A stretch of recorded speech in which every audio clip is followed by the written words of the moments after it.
My name is Jason. I don't usually step out of the shadows and into the light. I live in cyberspace, but I wanted to meet with you on the level. I've been a hacker since I was about 10 years old. I started programming when I was 4. And by hacker, I mean someone who explores every aspect of technology, learns every file on their operating system, what it does. I put things together. I make new things from nothing. I explore everything, seeking truth and enlightenment. And that's what hackers do.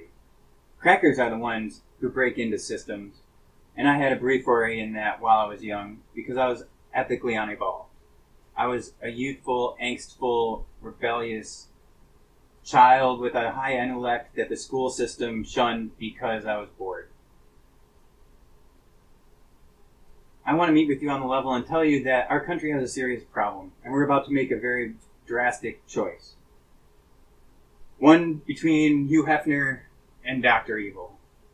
So, perhaps Donald Trump is not the most well-behaved person in the world, but neither is Hillary Clinton, and neither is Obama. I just saw him tell a whole auditorium full of people to be quiet.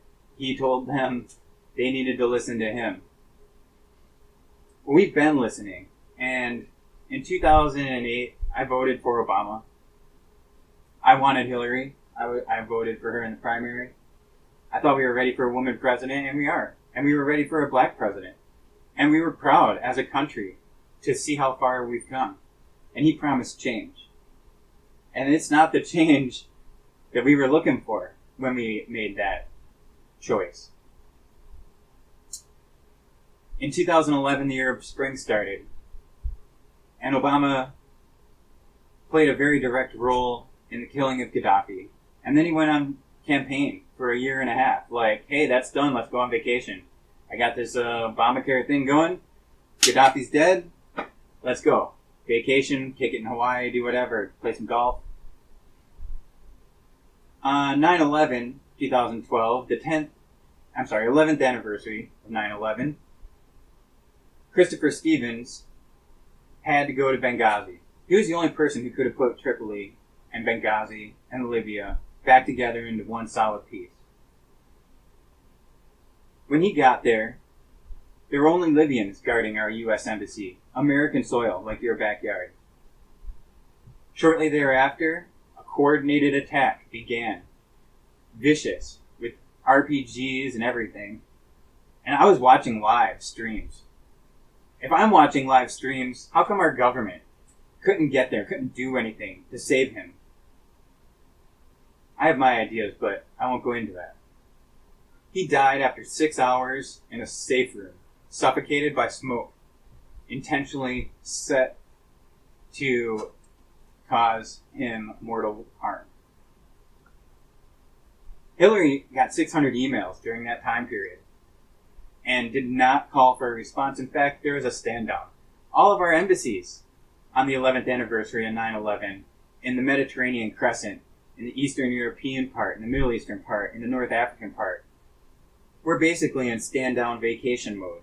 And it was the first year of the Arab Spring. We were asking for an attack. Shortly thereafter, a protest occurred outside the embassy in Egypt. YouTube video. Totally different scenario. Moving on, we were watching the Middle Eastern region blow up. Metaphorically. Obama drew a red line in the sand with Syria, while Assad was just getting started, but slaughtering people by the thousands. Things, horrors you can't even imagine, that are still not spoken of, because now it's been lost in the fray. And people get it all up in arms when Alan Corddry's body is found on the shore in the Mediterranean. And that's powerful and moving. But that's 4 years too late to care about all these kids being crushed to death under rubble, like in Gaza. We get our truth as a population mostly from the media. In fact, only from the media. Now with social media, there's a little bit more truth out there. But for the most part, everything comes from this media conglomerate of essentially aristocrats, overly educated people that very soon find themselves in the pocket of the liberal elite. They hide and they lie. They tell us everything that they want us to hear and nothing about what's actually being done. When they repeat things over and over, it doesn't matter if they're confronted with the evidence. As long as they repeat their point that the evidence does not exist, you could literally suffocate them with the evidence, and their ghost will rise up and tell you that there was no evidence. And it's gotten really bad. And Hillary is the epitome of this. The collusion and conspiracy to defraud the American people of the truth. The only thing we're willing to tell people is our military plans. Months in advance, we'll telegraph, hey, we're coming in. Guess what? All those people have time to move or set traps. Why do we do this? Because we're making a ton of money giving all sides of the equation weapons. We're funneling them this way. We're funneling them through various countries who then funnel them to another group and then into the country. And it's both sides. We fund the YPG, the Turks, the people fighting the YPG, and everything else. I mean, it is so ridiculous. So we have a choice to make between Donald Trump, who sometimes says some stupid shit, and Hillary Clinton, who has committed a list of crimes so long, and any single one of them would have destroyed my life or your life. If we were to put Hillary into office, we would never know the truth again, because all of the news wires come from the same place. You can flip on CNN or ABC or pick up your local paper, and they're all the same cables, possibly with a tweak or two, but at the bottom it's going to say sourced by or sourced from the AP or Reuters or whatever. It's just not right. If we go through 8 years of that, we're going to be in total darkness. We need change, and we need real change. And the only kind of person that can bring that change is somebody who didn't sell their self to the top. Somebody who hasn't been in the system for 30 years, selling everything they could to get higher and higher and higher and more money. Maybe he did sell as much real estate as he could, but he wasn't selling our country and our country's secrets and access to our country's government agents. A person like that has the balls to get up in there, flip over all the tables, and start telling us the truth. And fire everybody. We can fire him if he sucks. But we need to fire everybody in there, because they're all lying, they're all in collusion, and they're all corrupt. And the evidence is right before us. And the only people who can't parse that evidence are those who don't want to. You can't hide from the truth. You can ignore it. So, this year, 2016, America, we need to make a change. I want to make America great again.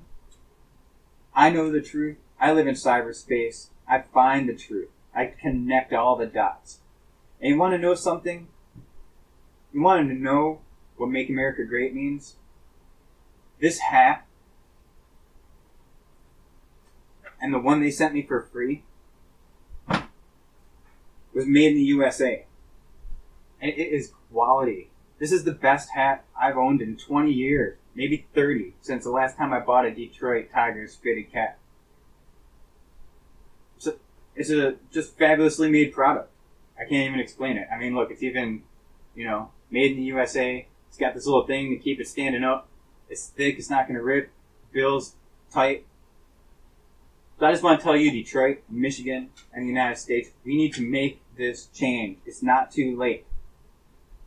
Vote for truth in government.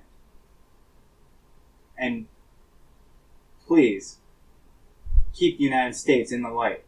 And don't let us recede into the dark shadows and the abyss which will come from media corruption, government collusion,